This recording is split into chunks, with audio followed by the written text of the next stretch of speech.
Good morning, everyone. It's Kristen at Leftovercakechat. Happy Sunday. It's a beautiful day here in Florida. I am not drinking a container full of champagne. I'm actually just drinking water this morning. And I'm going to be eating this amazing little lemon cake. But I'm going to talk to you first. How are you guys? Last Sunday was a very fun day for us. We did a virtual bridal retreat, which we have another one coming up in April that we will post about. It was super fun. We had a big wedding celebration last night at the Casa Marina in Key West. Brittany was working that wedding down there, and it was so great to see people gathering and celebrating again together. So congratulations to the happy couple, and we are so excited that weddings are moving and happening again.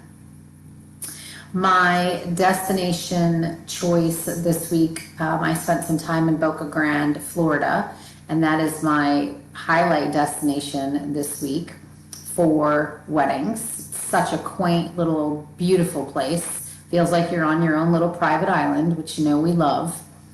There's all kinds of options there for a beautiful sunset wedding on the beach.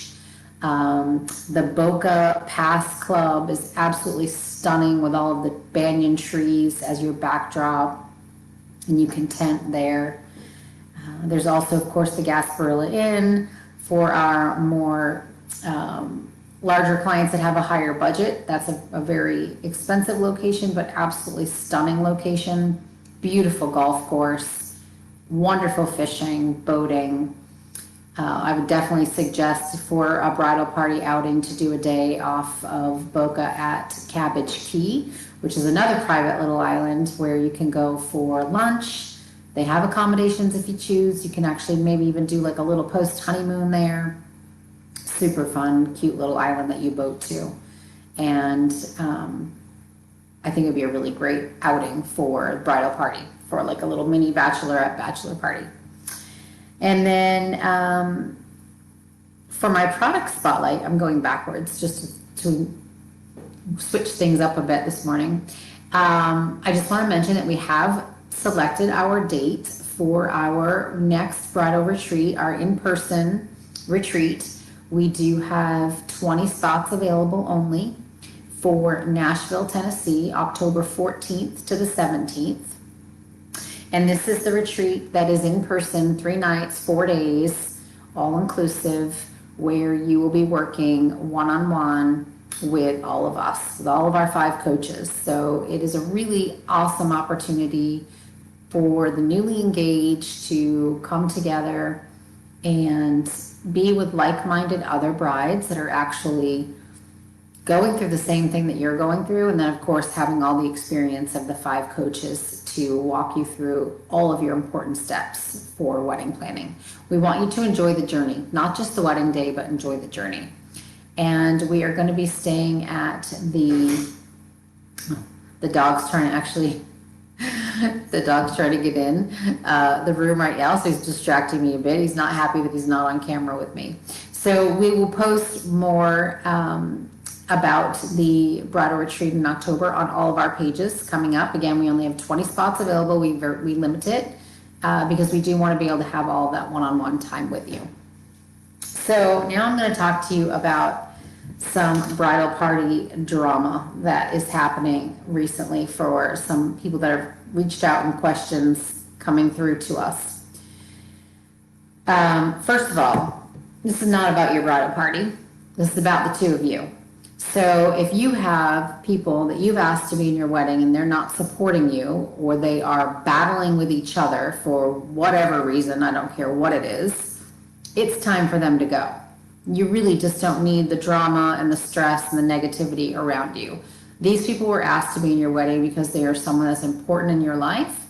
And if they're being selfish and not supporting you and your fiance in your goals or whatever it is you're asking them to do, then I would just kindly let them know that it's probably best that they not take part in your wedding. They're welcome to be a guest, but they will not be part of your tribe, so to speak. A lot of questions came through. I have bridesmaids that are fighting. I have a groomsman that doesn't like a bride. I'm sorry, but it's not about them. And you really just need to take a step back and, try to have a conversation with them first. I know in these instances that has already happened and it's not working. But that would be my first step. You can, of course, involve your wedding planner if you have a planner and have them have a conversation that might be a hard conversation to have. We don't have to spend the rest of our lives with them, so we're happy to intervene and move forward in that. But just don't let them cause you stress and drama. Just put a stop to it as soon as it happens. Some other things that are causing some stress is I saw a bride that has only 4 people on her future husband's side, and she doesn't have anyone on her side. And I'm not sure what that reason is yet. Trying to get a little bit more details on that, but I have suggested to her that she simply have 2 of the groomsmen stand on her side and 2 of the groomsmen stand on her fiance's side, just to balance it out for photos and it's not so awkward. Nobody needs to know if those are people that she has picked or not. It is very common these days to have men and women stand up on either side. So nothing strange about it. And if you choose to just do it on your own, that's absolutely fine too. Again, this is your wedding. It's about the 2 of you. It is not about the bridal party or what other people think. The other thing that I have been reading about and seeing in our questions coming through are, do I pay for hair and makeup? Do I pay for dresses for bridal party? If you have the means to do so and someone is struggling, I always tell people, if you want them to be part of the wedding without having any type of burden on them, it is always nice to contribute to that if you are able to. If you are not able to, then I would just simply ask them in the beginning, are you able to afford to be part of the wedding? I mean, be upfront and honest. There are costs associated. Most people understand that. There's a cost to have the dress, a cost to have hair and makeup, a cost to have even the shoes, the jewelry. Some of those things can be gifted. You can choose to gift those as your favor to them or your thank you gift to them versus doing something like a bride box or a robe or something that, might just be fun and wonderful, but if you're actually contributing to the budget that they can cut back on for your wedding day, that's always very helpful to other people. You can also look to do something that's a very simple dress where it's not, hundreds of dollars. You can look there's a lot of recycled wedding websites now. So we're going to post about a bunch of those like ThreadUp and even Rent the Runway and Tradesy. A lot of people just pick a color and say, wear something in this color palette that works for you. I've seen some really nice dresses for, under $100 on those sites. So just give them options. If we just educate them on what it is that the end goal is for color and theme and pattern, then we can help them to find that. And as wedding planners, we actually do assist our clients, our full service clients, in doing all of that. So have a look at those options. And also for hair and makeup, it is nice for your photos to have everyone look lovely with their hair and their makeup done. However, the focus is going to be on you and your fiance again. And we want to make sure that you're the ones that are taken care of. You're the priority. And if you can afford to help someone with hair and makeup, even if it's just, maybe contributing a gift card towards it. Again, ask them if it's something that they want to take part in, if it's something that they can afford to do, and they'll give you the answer. And, give them a little bit of time. If you're asking them in person in a group setting in front of other people that are saying yes right away, that might make someone feel super awkward.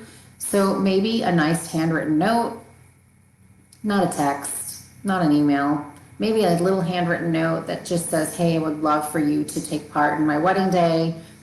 Obviously there are expenses involved, especially if you're doing a destination wedding.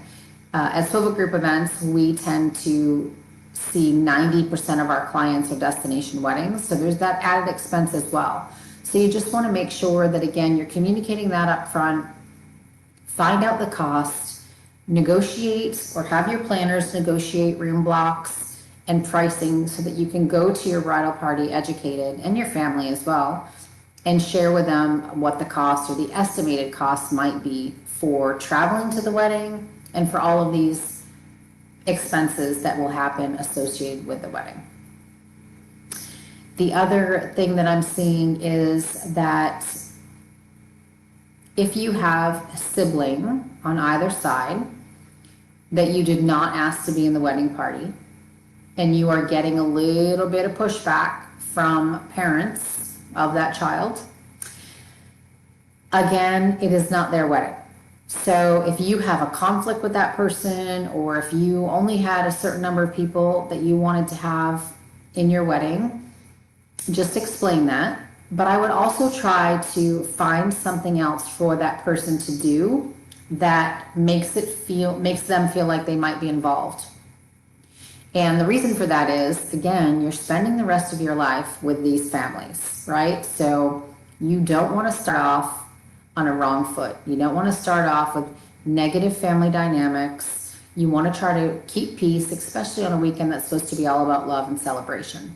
So maybe you don't want them in your bridal party, and that's fine. You don't want them standing up with you. Maybe ask them to take care of the guest book. Maybe ask them to help with seating. Maybe ask them to direct people from ceremony to reception. Just, there are all kinds of options and things that you have a list of things that need to be done, and you can easily make someone feel important and needed in another way.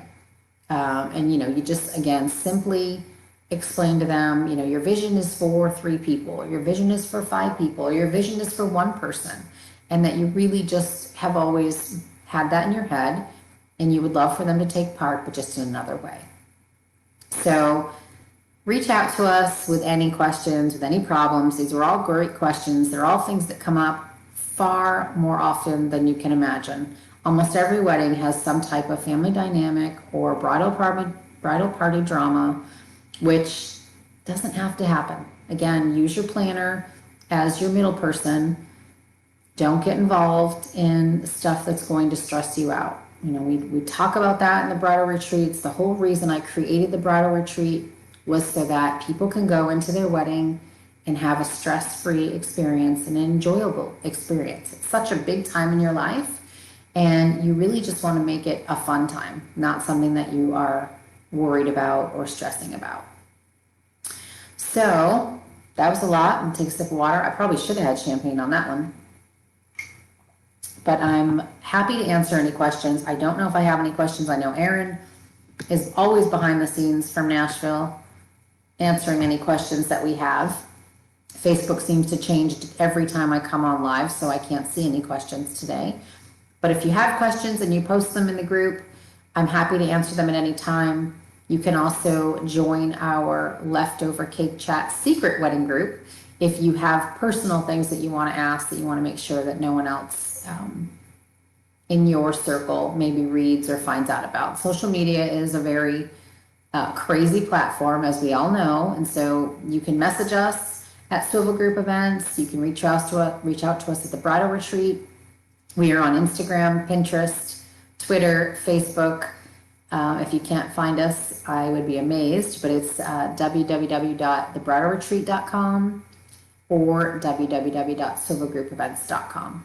And we are happy to connect with you. So we'd love to see you in Nashville in October. I feel like the world is starting to move again, and I think that's going to be an amazing experience. We've had this retreat planned already twice and moved it at the Bel Air Mansion in Nashville. It is an absolute stunning, restored, historic home that is a beautiful space for a wedding as well. So we're excited to finally get up there and work with Lewis and share with you this amazing inn. So we have a buyout at the inn for that weekend. It'll just be our group. We will have all kinds of exciting things planned for you. So let us know if you have any questions or if you'd like to join us. All right, everyone. Let me know if you have any questions too on Boca Grande or weddings in Florida. As you know, we're based here in Southwest Florida and in the Keys, and we have been all over. So we're happy to help you with any destination outside of Florida as well. Okay, have a great Sunday. Take care.